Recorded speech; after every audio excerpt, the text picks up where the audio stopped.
Kung gusto mo rin matutunan kung paano magawa ng minatamis na saging na hindi basta-basta napapanis, sundan mo lang ang video kong ito. Lalo mainit ang panahon ngayon, mabilis talaga ito mapanis. Tara, let's go! Ang una natin gawin, tanggalin natin sa balat ang ating saba na saging. Pagkatapos, hiwain lamang natin ito ng pa-cubes or depende sa inyo kung gaano kalaki o anong size ang inyong gagawin. Since naibang sa hugo ito sa halo-halo, ang ginawa ko ay hindi maliit at hindi din malaki. Katamtaman lamang. Pagkatapos natin hiwain ang ating saba na saging, maglagay tayo ng 350 ml ng water sa ating kawali. Ilagay na rin natin ang 1/4 na white sugar. Pwede din tayo gumamit dito ng white sugar. And then, haluin lamang natin ito ng haluin hanggat sa ma-dissolve ang ating sugar na inilagay. Kapag alam natin na tunaw na ang asukal na inilagay natin, pwede na rin natin ilagay ang ating pinaghihiwa na saba na saging. Haluin lamang natin ito ng bahagya. Pagkatapos, pwede din tayo maglagay dito ng food coloring na egg yellow ang color para mas maganda at mas may buhay siya tingnan. Haluin lamang natin ito at hintayin lamang natin ito na kumulo. Kapag gumulo na ito, hayaan lamang natin ito ng ilang minuto o hintayin lamang natin ito na lumapot ang kanyang sabaw. And then, hintayin lamang natin ito na maluto talaga ang ating saging.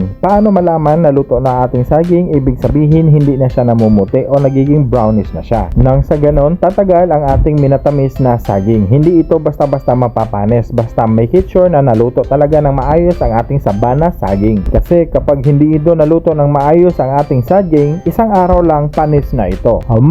Yummy!